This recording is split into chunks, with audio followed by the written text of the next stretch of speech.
Oh. Hi, I'm Circe Olson Woessner. I'm the director of the Museum of the American Military Family in Tijeras, New Mexico, and this is our podcast, At Ease. Today's guest is Zoë Yeoman, who is a military brat and an actress, and she's a co-founder of a Albuquerque theater company, Actor Studio 66, and we're going to have a very interesting conversation today. Hi, Zoë. Hello, Miss Circe. How are you?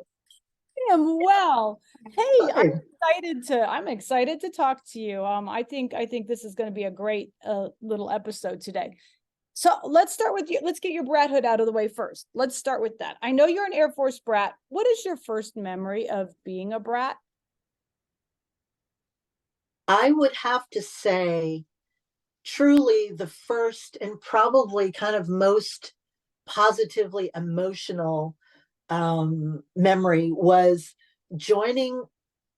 my brother, my mom, and me joining my father on Okinawa. Mm-hmm. Because, when you're a one stripe, two striper, your family doesn't get to go with you, right? Mm-hmm. So this particular assignment, the assignment, he got sent to Okinawa, and he could bring his family. And so the three of us flew overseas, Hawaii, and then all the way to Okinawa. And I remember getting there and being so happy that the four of us were back together again. Mm-hmm. And they took me to my room, and he put me in bed. And I remember the sheets being so cold because, of the humidity, right? Mm-hmm. The sheets were so cold, and I had, some random green Air Force blanket on me. Oh. And I was freezing, but I didn't say a word because I was so happy to be reconnected with my dad again. And eventually I was so tired, I fell asleep. But in that moment, I was miserable. I was cold, and I was like, oh, and then I was like, it's good though. It's okay. Yeah. Well, that's amazing though. You think about it, you having a very visual kind of, damp and humid and air conditioner, and then that itchy, I would say army blanket, but yeah, the itchy It's the blanket. same. It was the same thing. Here's this married man, right? He's got two kids coming, but his wife isn't with him. So, he had sheets on the bed. He had a blanket on the bed. So let's give him a little credit, right? For being prepped for his two kids. But yeah, but as miserable in the moment as I was also incredibly happy at the same time. So where was your mom? she was probably exhausted. Can you imagine? Yeah, no. We left the Air Force Base in Kansas and got to Okinawa probably in what was the middle of the night, Right. so yeah, just think you had to fly to Hawaii and then a layover and then another 8, so 10. she was probably like, you know what, it's your turn, you put your kids to bed. It's probably like that. So you mentioned Okinawa. Where else did you live, and did you have a favorite place?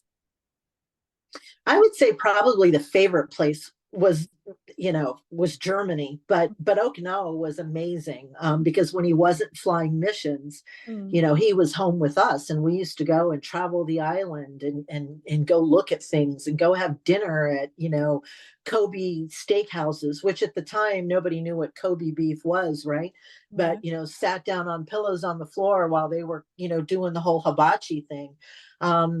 Yeah, so between those two places, we lived all over the United States as well. So, yeah.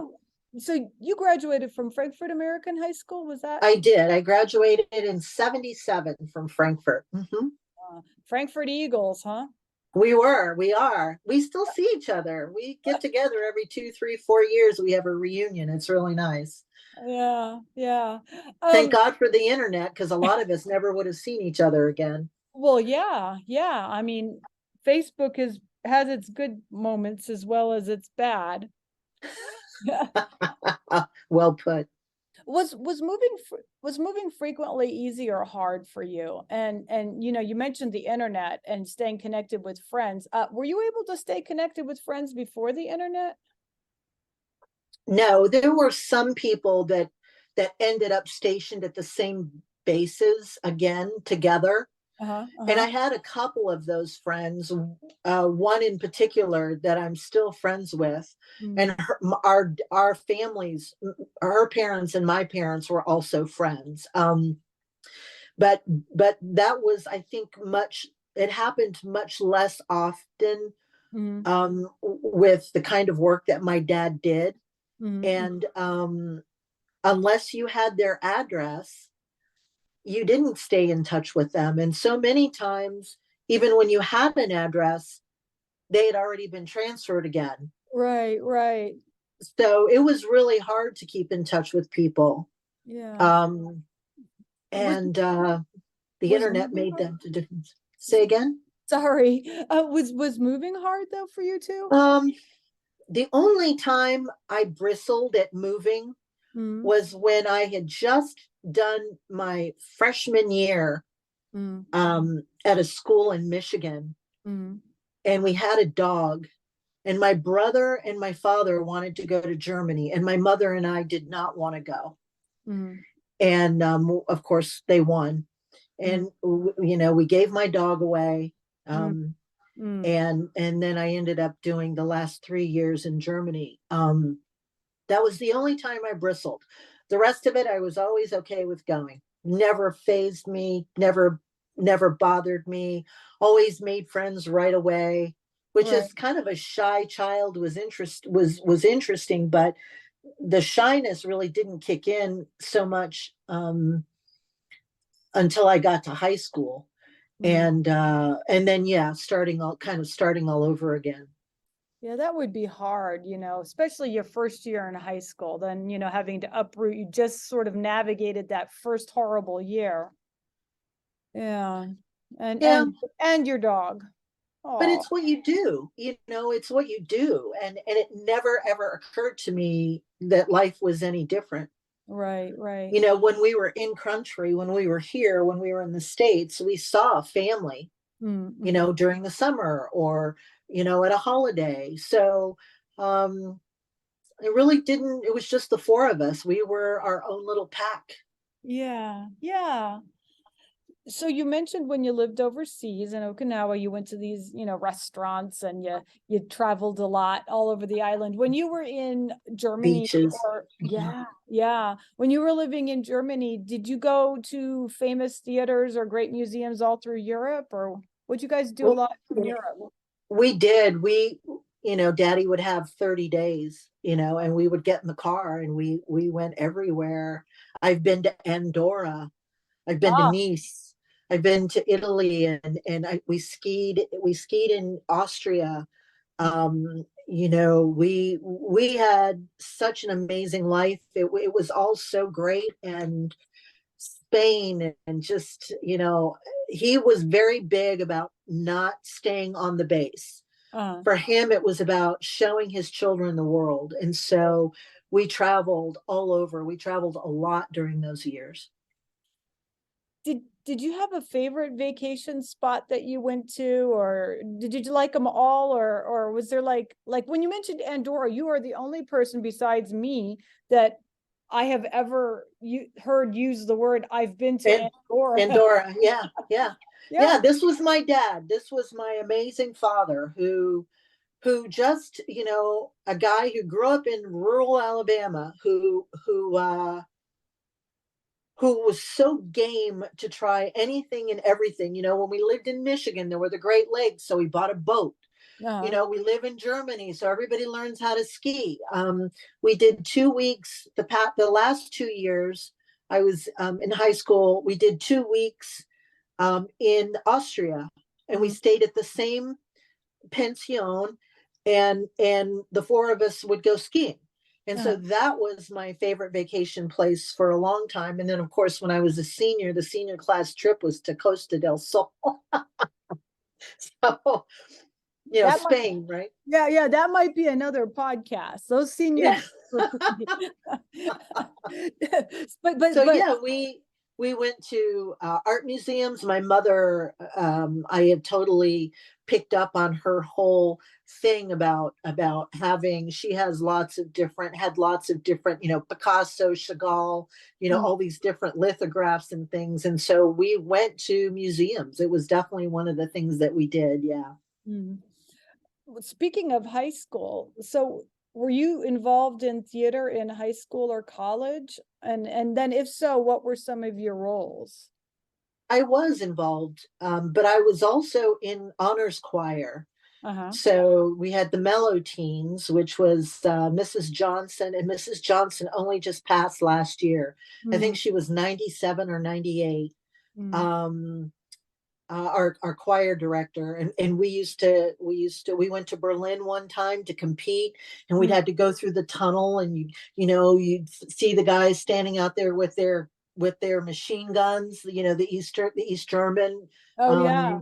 Yeah, like, so we had all kinds of I had really all kinds of neat experiences like that. But I got picked up by a professional troupe who really liked my work, and I was a kid. I was like 15, 16 years old. They did a professional production of Godspell in Heidelberg at the castle there. And then I did stuff when I was in high school too, a couple of shows.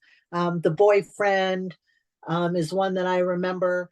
But West Side Story, I played Anita the first time. I also did the Anita role when I was in college. And so, yeah, our drama coach and our music teacher were everybody's favorites. And so I had some people who, really kind of pushed me and cast me, and then these other people who found me and put me in their shows. So it was kind of cool. Yeah. So, here you are, 15, 16 years old, and your professional acting debut is in Heidelberg Castle. So I have a couple of questions. So what role did you have in Godspell? So none of us had roles per se, and it's been so long. I can't even, I'm not even sure I remember, it's an ensemble, right? So everyone's singing and everyone's involved, but I was like the little young cast member, the little young one.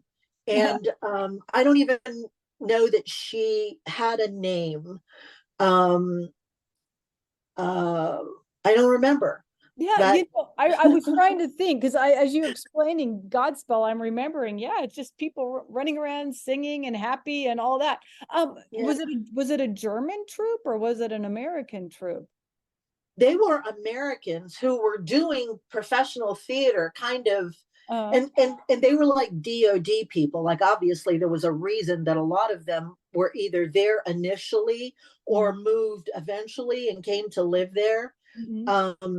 And there could be so many reasons that, people would expat, to Germany, right? So, and I was so young, I would never have asked how they got there or why they got there. But those were a few people that I lost touch with. And after I left for college, I never saw them or heard from them, again. Right. But I do have a few good pictures, so that's kind of fun. I was gonna say, that's one of the sad things about being a brat, Yeah, true that. Yeah. Absolutely. So you mentioned Mrs. Johnson, but when you realized you were interested in acting, did your drama coaches really influence you? And did your parents take you seriously when you announced you were going to be an actor when you grew up?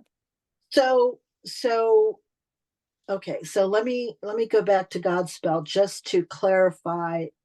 My particular role was the youngest person. I was the youngest person in that cast by probably close to 20 years. So I was actually kind of the child character, if you will, for lack of a better way of putting it. So I would have been 16, 17 years old when that happened. And when I was 13, I told my dad I wanted to be an actor. I was 13 years old. And he said, "Oh, okay." And that was the end of the conversation. And it's not that they didn't support it. They just didn't know how to help me. My mom actually had a conversation with me at one point, and she said, well, what about broadcasting? Well, and I said no. And she kind of went away. Well, so here's the reason why I said no. There was a song that was super popular at that time by the Eagles, and it was called Dirty Laundry. Oh, yeah. And one of the lines in the song is, I could have been an actor, but I wound up here. Oh. And I knew at that young age what that meant. What that meant was I didn't really follow my dream. I chickened out on my dream for whatever reason, but I'm on TV. So I could have been an actor, but I wound up here. And so I was hell bent on not being in broadcasting. I just knew what that meant. And looking back on it now, maybe not such a great idea, but but I have nothing to complain about. It's all been good. Well, yeah, and you've been in some pretty impressive stuff. So I haven't seen it yet. It's not out on Netflix, but the season of Better Call Saul. I got hooked on that in Hawaii, so we watched all of it that's there. Because it made us, oh, look, there's Albuquerque. Oh, look, I recognize this. So tell us about the role in Better Call Saul. Well, it's a co-star role. So if you're, which is one step above an actor extra sometimes. If you don't know my face, you probably won't even know it's me. There, a lot of people all over the country auditioned for Breaking Bad and for Better Call Saul. And when I say auditioned, I mean 15, 25, 30 times. I'm not exaggerating, and never booked it. I got so lucky that in the last season, they finally deigned to put me on and to have me. And so, there's a thing that we say, there are no small parts, just small actors. So I'm so grateful that they finally allowed me to be on set. And this is the way that a lot of us kind of journeyman actor, working actor types, this is what we do.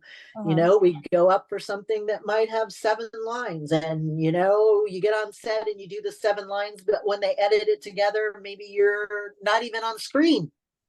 Yeah. That happens. So when someone tells you that they've booked a national TV show, you got to give them some credit, because they went up against a lot of other people that could have gotten hired for that. I have a friend that did a movie with big stars, and she was so excited. I auditioned for it too. She booked it, completely cut out. Wow. She may not even get any screen time. So, and it's not her fault. That would be disappointing. So disappointing. Well, since I'm waiting for it with bated breath to come out on Netflix, did they cut you out, or are you in it? Oh no, you can see me. Okay, I will look. And you can hear my voice. It's episodes. It's season 6, episode 11. Okay. Well, that's good. It is good. It is good. You know what? A lot of other people went up for that role. Yeah. And I booked it. And that's how it is. I mean, hundreds, in some cases, thousands. They see hundreds and hundreds and hundreds of people, seriously, for any role you see, for one line. Yeah. No. Yeah. It's that hard. Well, it was just, it reminds me, I just was on a conference call today with a group that's giving away grants. And I thought, well, let me listen to it. They said we had 530 applications last year, and we're hoping to give 4, or 5 this year. And we're doubling. Exactly. I'm like, oh, well, we don't have a chance then, but you never know. That's exactly what it's like. Yeah. And you do have a chance. Yeah. I mean, I'm waiting to hear about a couple things right now. Yeah. Well, we're going to talk about some of your other roles, but I wanted to ask you, first of all, is it challenging to play a character that isn't like you? I mean, you've been in a lot of stuff. And so if you're not hired, but if you're cast to play somebody who's absolutely the opposite of you, how do you get into that role? And is it hard, or it is hard? It can be. It really can be hard. You find things in your own nature that intellectually and emotionally connect you Mm. to what's written on the page. Mm. Sometimes that can be really easy, and sometimes it can be very difficult. Mm. And you will find, even if it's just a seed, even if it's just a mustard seed small of something, you will find it, and then it grows. Uh-huh. And that's how that happens. Well, like I know you played Vivian Baring in Wit. Mm-hmm. And I then, did. I shaved my head too. oh my God, that was such a sad story. I think I saw the HBO film, Yep. and it was brutal to watch. You know, the main character has stage 4 ovarian cancer, and it's not, oh, it's awful. How did you prep for that role, and where did you perform it? So this was at Theater Works in Peoria, Arizona, which I always think is so Oh, funny. Is it playing in Peoria? Um, and I'd seen it on Broadway with Judith Light, and I'd seen it on HBO with Emma Thompson. uh-huh. And when they did auditions for it, I was like, I want this role. Like, I want to play this character. Right, right. And I did. I was in my late 40s, early 50s when I played her. Mm-hmm. And I shaved my head Mm-hmm. for the role. And it was hard, and it was very emotional. It was all this beautiful language from John Donne. She was Yeah, a yeah. John Donne Yeah. expert, right? And it was it's a lovely piece of work, just like Copenhagen. Lovely. That's why, these things win Tonys, is Yeah. because they're so beautifully written.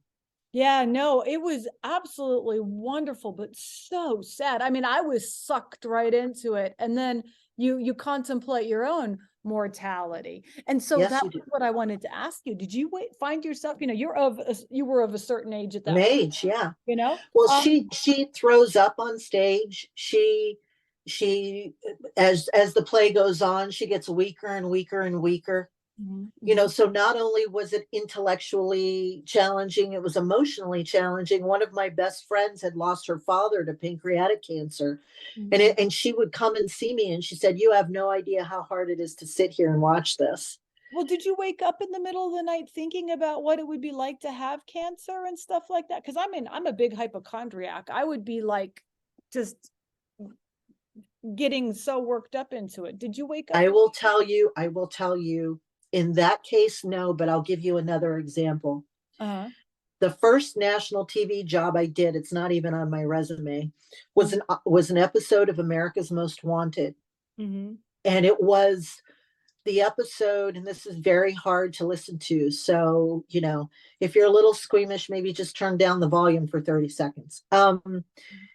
It's the episode where a husband and wife and their baby, their toddler, their little baby, not a toddler, an actual baby, Mm-hmm. are get broken. Their house gets broken into, and they tie her to a chair, and they're on PCP or something really bad, Mm-hmm. and they do awful things to the baby. I won't tell you what they do to the baby, but they take him outside and do bad things to the husband and then the wife.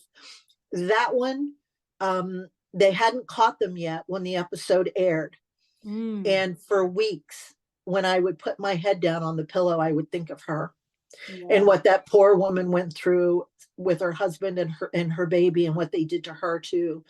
And they finally caught them. And they finally put them in jail. So that's the one that I had a hard time with remembering.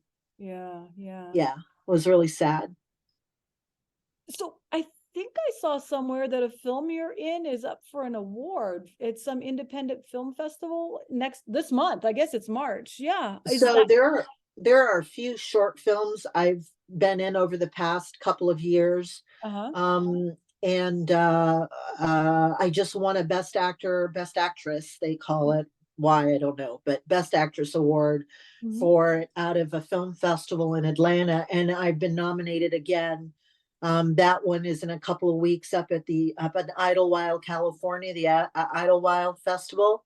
And so again, I've been nominated for Best Actress in this short. So 2 nominations, 1 win so far. Wow. I haven't won anything since I was a kid. I used to win stuff all the time, but so it's kind of nice to be winning again.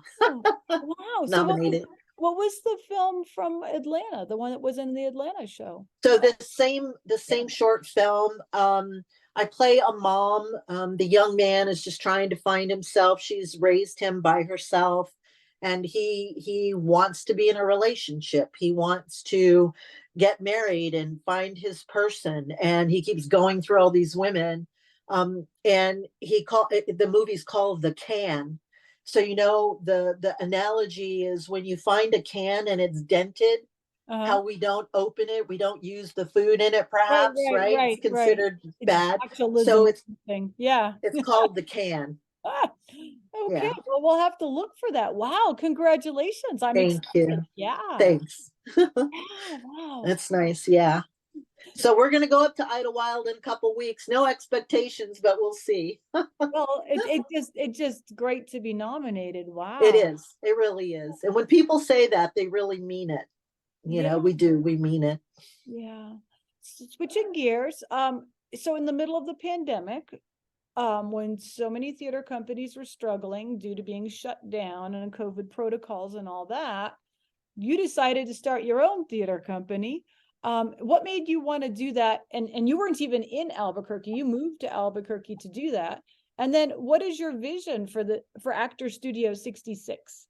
Well, there's a lot of film and TV that's shot in New Mexico, so it made sense for me to be here. And we had no reason not to come, so we did, and we bought a lovely house, and it's going on 3-4 years now. We've made friends, and that's really nice. I've always wanted my own theater company. Look, here's the metaphor. Here's the analogy I use. If you're an IT person, you study it in college, and you learn Linux and all these things. If you're an HVAC person, you go to HVAC school and people hire you. But when you're an actor, it doesn't mean that you'll ever get to use your training ever again, if no one decides that they want to cast you. So what I decided that I really wanted to do was to be involved on the other side of the table, meaning the people who cast, the people who pick shows, the people who run a house, all of that. And I had a couple of other theater professionals who were like-minded. And I said, I want a professional company. I'm not going to do community theater. I want to do theater for the community, which means professional level,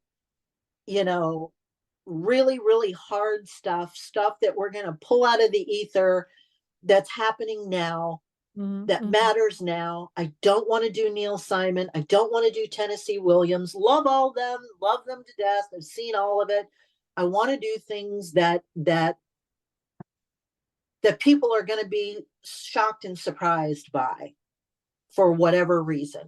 So, we did things around the election. We had 2 shows. One show was about all the first ladies. Another show was about domestic terrorism and, the politicians. Let's get rid of these particular, things, all kinds of things like that we deal with every day. Well, and last summer, Actor Studio put on our museum's play, Shout. And yes, we did.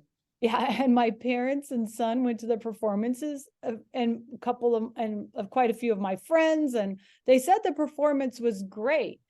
So I was not around, so I could not see it, but I saw all the little YouTube clips and the little the little snippets from the different actors. So I felt like I was involved. Tell the listeners a little bit about those performances. Like, how did they react? Was it well received? Just anything about Shout. It really was well received. So you've got this compilation of stories of LGBTQ plus service members who were pushed out, who, because of their sexual orientation, who were denied veterans benefits, who were denied promotions, who, on and on and on, and yet joined the service for all the right reasons. And it was a a play that I thought was so important for us to do. And to this day, it still breaks my heart that we were such a new company, because there were a lot of people who didn't get to see it, Right, right. who would have loved it.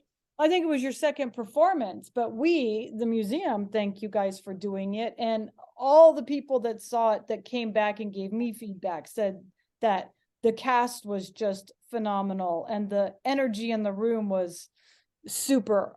And so I think that is great. And I think we did a great job with it. I directed it.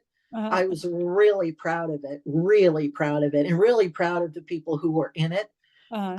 They took it very seriously. I thought it was beautiful. I'm sorry that you didn't get to see it in person, but I know. Well, but it was good. I did get to see you both. I know you act and direct, like with Shout, but you didn't act in Shout, but you directed it. But I just saw you act in Copenhagen, not the plays, the play. And I was blown away. I mean, I came down here, I just got back to Albuquerque, and the first thing I did, social thing out, is I went to see your play. And it was pretty darn impressive.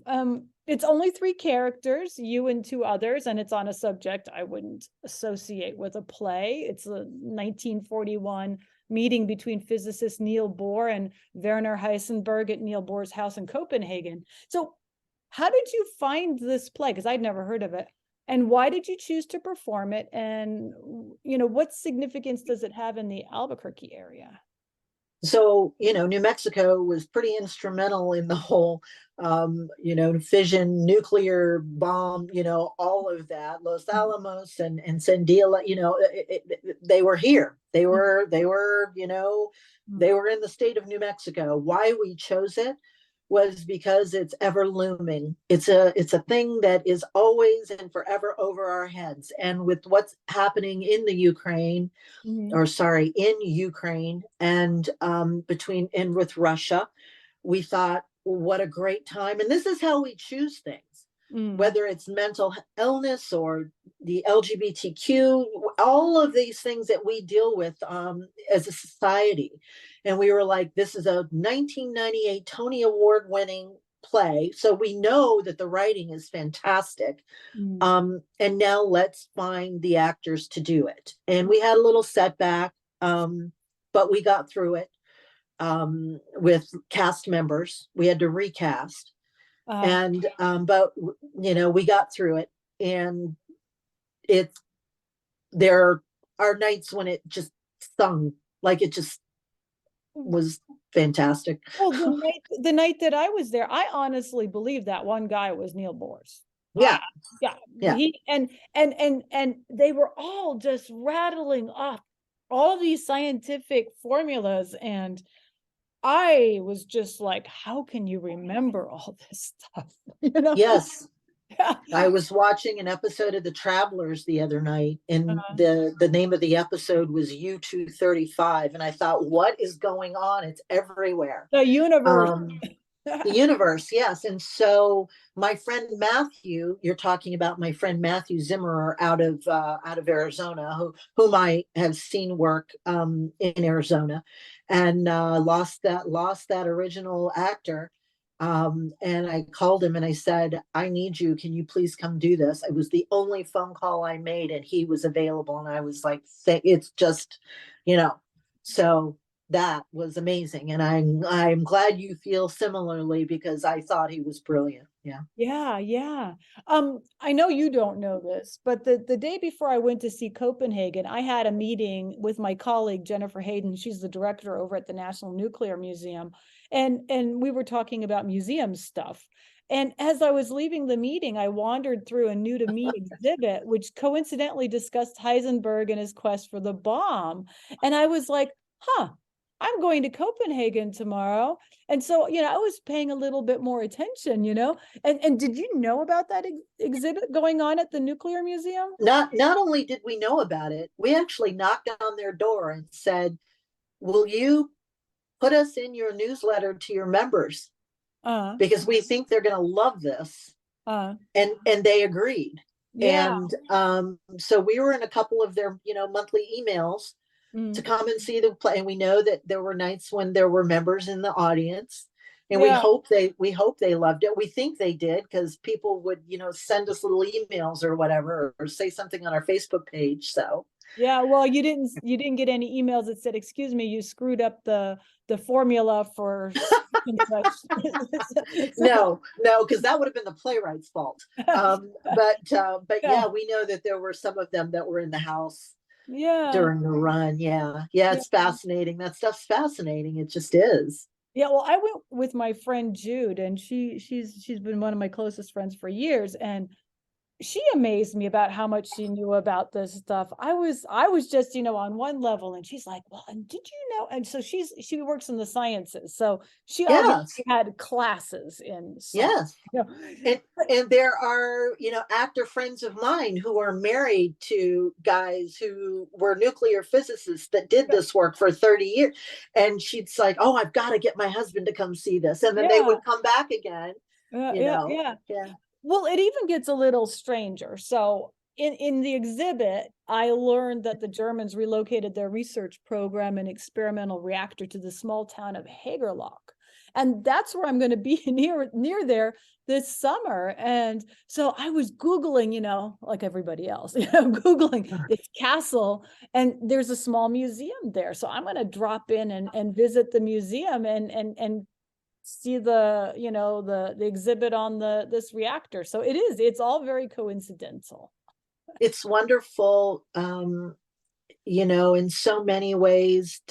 It's based, that the play itself is based on a true story. And these obviously are Niels Bohr and Werner Heisenberg were definitely people who existed.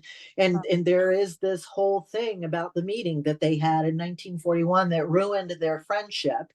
And it's basically because you had a Dane who was living in occupied Denmark, and then a German who was working for Hitler, who swears and swore that they were never going to give the bomb to Hitler. They were only working on the reactor, and they were trying to keep the knowledge of plutonium and these things out of the hands of the SS and out of the hands of the Nazis, right? And so, the playwright just decided that he was going to tell the story his way and give both sides equal visibility. Yeah. Well, thinking back to your starting this theater company and pushing yourself and taking the chance to do something new, I mean, you have a career, you had things going on, and then out of the blue you said, "No, this is the time to do this." Do you think your brathood made you more receptive to taking risks? I mean, that was a huge risk. 100%. I'm not afraid of anything. And as a matter of fact, I have a thing that I need to try to get over, which is people who don't have a certain sense of emotional toughness, people who call themselves professionals, and yet, I none of us are perfect, and everybody, has flaws and failings, and there are times when we fail, just because sometimes we fail, but I want so much for people to understand the difficulty involved in putting on live theater and what it takes, not only financially, but to have actors who will show up and put themselves on the line and do the hard work and be on time and really care about what they're doing. I don't do theater just because I'm not in a movie right now. I mean, if somebody called and said, "Hey, Zoe, you can do a run on Broadway for X weeks," I'd probably go. Like, I love doing theater just as much, if not more, than film or TV. And I love all of it. Why? Because I'm an actor, and it's how I get to do my craft that, remember, we talked about. Well, you're an HVAC guy, you get to do your craft, right? So doing theater is so important, especially for people who are coming up. There are some very talented people in our state, and it shocks me that they have zero clue about what happens on a stage and how it's done.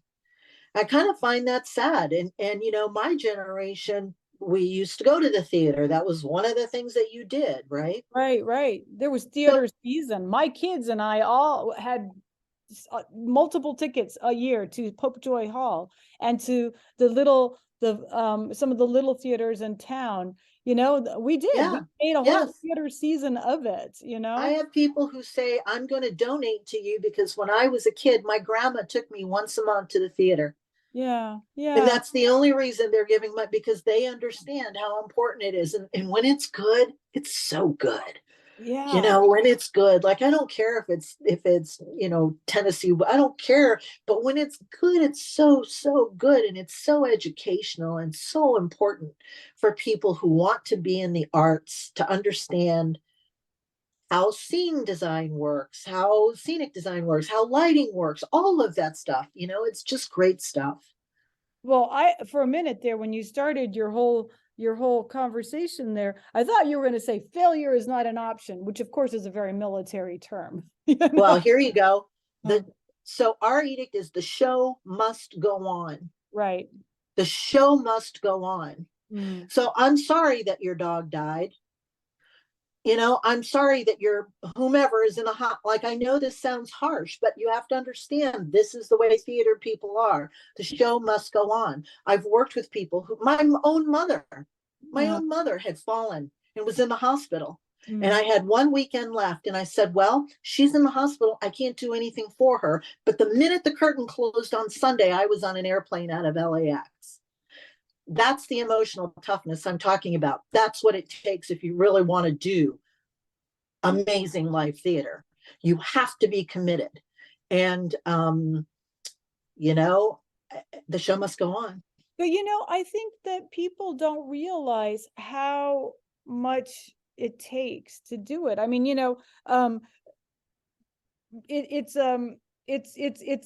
a fun career, and they don't realize it's like ballet dancers, where when you look at their feet, they're bloody and calloused, and all you see is the pretty stuff. You see the beautiful tutus and the that, but you never see the broken bones and the bruises and the pain. And so I think what you said was very interesting to our listeners, because we don't think about we see the final products, but we don't see the hours and the days of rehearsal and all the memorizing and all the stuff that goes into it.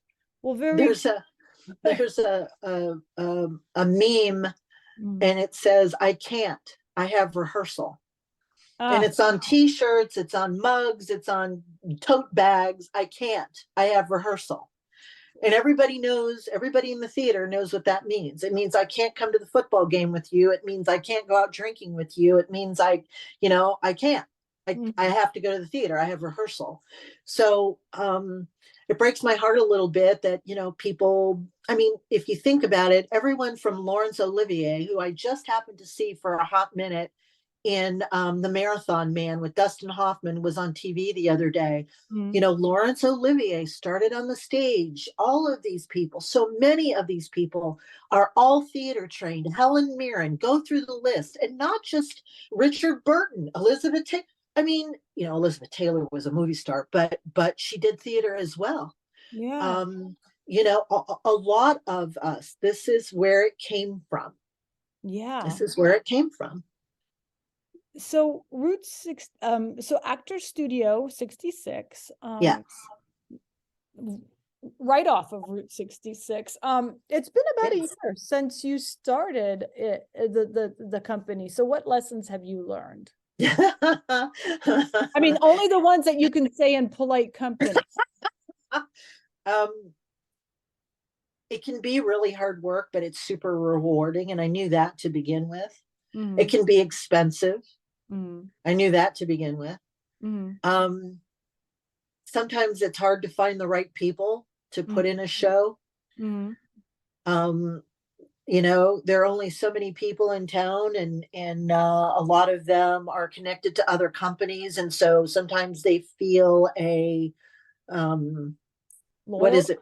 a Yeah. loyalty Yeah. to another company or a different director or whatever. And you just have to power through because the show must go on. So Well, you power through, you just do. And anything else I've learned? Yeah, it's hard to find people who want to be on the board. It's hard to find people who want to volunteer, who want to work box office, and eventually you find, just like in anything else, eventually you find your tribe and it's all good. So you yeah. just have to keep a positive attitude. Yeah, so I think you, in that answer, you talked about both the pluses and the challenges. So, and you alluded to this, how you choose the plays that you guys are going to perform. But is there like you bring in a pile of scripts and you say, okay, board, here are 6 scripts I like, and the other board member brings in a couple, and then you sit and talk about, how does that work? That's how it's done. What you just said. Oh, wow. Or I saw the magic fire at the Eisenhower in DC. Read this. But our thing is how does it fit with our mission of socially relevant theater? And so it can be a wonderful play, but if it's just about John meets Sally, then that's not going to do much for us. Or John meets Sally every year for 20 years. That's not what we do. So we have to pull things out of what's happening, whether that's mental illness, which is always a thing. I mean, there's just a lot of fodder. Yeah. And yeah, that's how it's done. So I saw the next production you're doing is called Drawer Boy. The drawer boy, like somebody who draws, an artist. Yes. Oh, yes. see, and I thought it had to do with like a wardrobe piece of furniture. Yeah. So that's the next performance you guys are doing? Yes, that's our next show that opens on, I want to say, March 24th. And we run through April 9th, I believe, April 8th or 9th. And what else have you got on the docket past then? So after that is Gloria, a play called Gloria, which is funny because it's been the title of any number of movies and it has nothing to do with any of the movies. So I think the playwright could have come up maybe with a better title, but whatever. So then Gloria is next. And then we take our hiatus and we start 23, 24 again in October.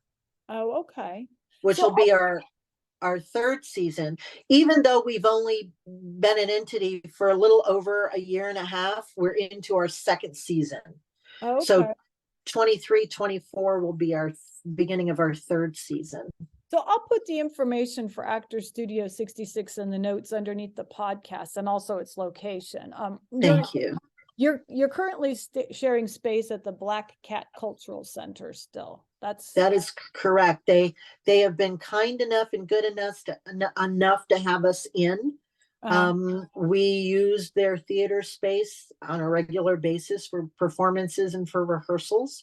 We do afford them a percentage, which I will not share, the percentage number of our gate every time we perform.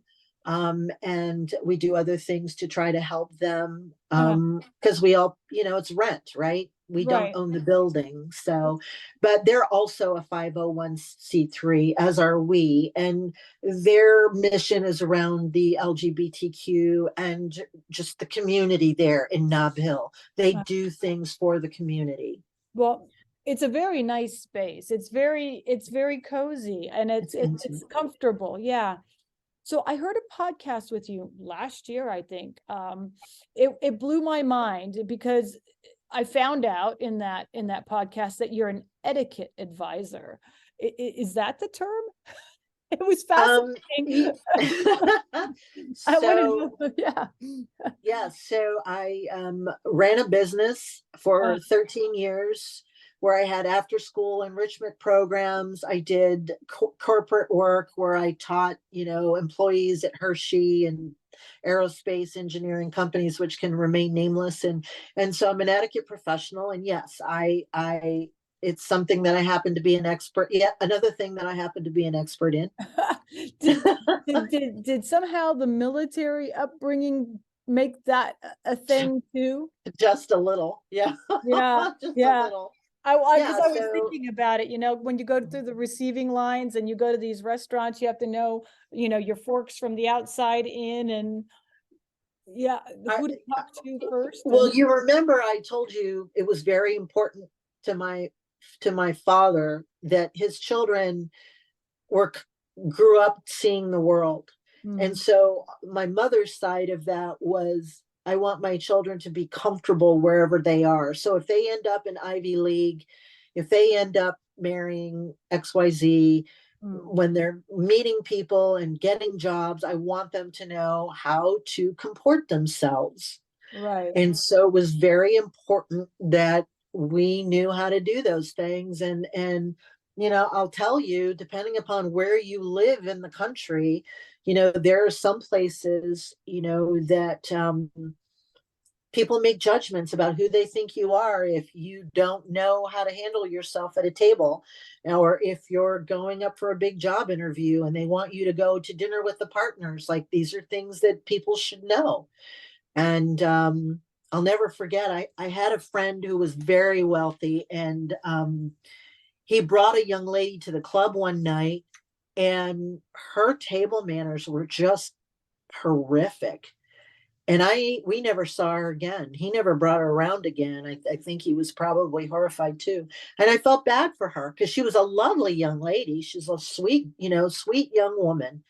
And but we were all kind of like, oh, what? What is happening right now? And without sitting there and making judgments or casting aspersions on people, it's just something, it's just yet another part of knowledge that you should know. Well, I didn't know you're It's supposed just knowledge. well, I didn't know you're supposed to put the spoon and go backwards when you're drinking soup. You push backwards. Yeah, yeah, Yeah. it's a Well, thing. I It's a didn't know thing. that. I Is somebody not going to introduce you to their son because of that? No. But might they if you shake hands like a fish? Maybe, like you're holding a fit. Like, it's just another piece of education. That's all. That's all it is. Okay, so what other influences from your military childhood have made impacts on your adult life? Risk taking, fearlessness to a certain extent. I mean, I'm human, so there are times when I get a little frightened too, but not so much typically. Um, I think, being mission oriented is just a really cool way to be. Like, Yeah, yeah. what are we trying to achieve here, people? What are we trying to make happen? And that's whether you're making a latte for, at the counter, or, you're trying to put on a play. Like, the mission is the thing that matters, and you got to get stuff done. Well, it's kind of funny. I am too. People say I'm very brusque. I'm very abrupt. Let's get it going here. Something happened to me the other day. I was talking to someone in a civilian library, and I said, "Please give me the 3 lines of defense I need to implement." And for some situation. And he just looked at me and he's like, "I've never heard it called 3 lines of defense. Is that a military term?" I was like, I didn't think so, but maybe it was. And so I just wanted to know, what common words or phrases do you use or you hear differently because of military connections? Well, I think brat, Um, mission, yeah, professional. yeah. What's professional for one person can mean lots of different things to any number of other people. Mm, And whether you're a professional server, or a professional house cleaner, do your best work. uh-huh. If you take on a job, whatever that job is, don't tell people you're a professional if you can't row that boat. It's just a thing that really annoys the heck out of me. And my dad was really kind of big about being like, when you tell somebody you're going to do something, when you give your word that you're going to do something, Uh, when you tout yourself as being something in particular, mm, you might want to follow through. The whole over promising thing. mm, So I guess that's probably some Yeah. of it. Well, I think a lot of people think of the word brat right off the bat. You know, a Yeah. brat is a sign of honor. It's a good word, but many people, you know, hear brat and they haven't got it in the military context, and they think we're being derogatory. Right. Yeah, No. yeah, No, we all know that it's a badge of honor. yeah, You know, we served too, did we not? yeah. You know, I remember my dad saying, I better not ever get called into my CO's office, or, remember, this is a non-secure line, so don't talk about where you think I am. We were kids and we got it. We understood it, Mhm. what that meant. Mhm. I was listening to a podcast the other night when we were just on the subject of nuclear and atomic. Um, Joe Rogan had somebody on, and it, they were gosh, I've lost my train of thought now, but it was very much about the importance. Well, just think about what they did with Oppenheimer and all those people who knew Uh-huh. what was transpiring with all those scientists, and nobody said a word. OPSEC. You're talking OPSEC. Unbelievable that many people would keep their mouths shut. Try that today. Uh, well, and well, they did. They used to have, in World War II, a slip of the lip will sink the Yep. ship. And, Yep. and we were all drummed in, a military spouse, OPSEC. And, my dad also, even though he was civilian, we lived overseas, we were very careful about what we said, Mm-hmm. So in a few minutes we have left, is there anything I didn't ask you that you would like our listeners to know? Well, I love what I get to do when I'm allowed to do it. And I think it's so important to try to support live theater, especially when you're looking at a 501c3. Mm-hmm. As important as supporting your local museum Exactly. Thank and you. the American military family. Um, and I think it's as important as the work that we do for, pardon me, for homeless shelters and animal shelters, and all the money that we give to the Bunny Foundation and all those things. Please, please, please remember that the arts are also in need of support.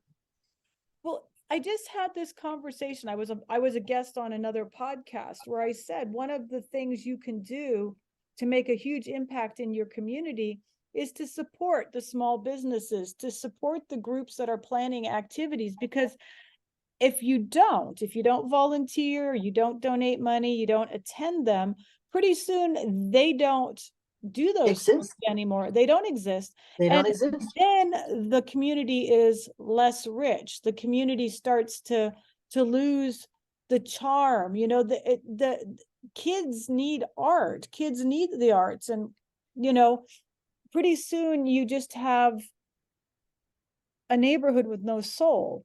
And And so, this yeah. is very true. You can shop local. There are times when I get ready to go on Amazon and I'm like, nope, I'm going to go downtown and I'm going to spend the money at XYZ. And I Mhm. do that purposefully in Right. order to try to keep our businesses afloat, whether it's Nob Hill or downtown or any place else in the state. It's supremely important. And Yeah. going to the old theaters that show movies instead of going to the multiplex 16. Right. There's just lots of ways to try to help spend money in the community that keeps businesses and live theaters afloat and museums afloat.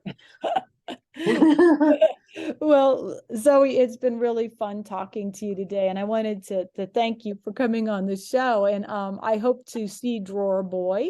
What were the dates it was opening again? We opened March 24, so a little under a month now. Uh-huh. And we run Thursday, Friday, Saturday, and then Sunday matinee. And I'm so excited that you enjoyed Copenhagen. And I do hope that you will come and see the Drawer Boy and then Gloria. We'd love to have you anytime you're in town. And it's great to bring friends too. Yes. Oh, I intend to. Well, I look forward to catching another place soon. And at this point, I need to remind our listeners to know that this podcast is brought to you by the Museum of the American Military Family and Learning Center. And our podcasts are supported in part by New Mexico Arts, the New Mexico Humanities Council, Sandia Area Credit Union, and organizations like Military Brat Seal and Military Brats Registry. And I wanted to thank Zoe so much for coming on today. It was great seeing you and hearing you and talking theater. Thank you for having me.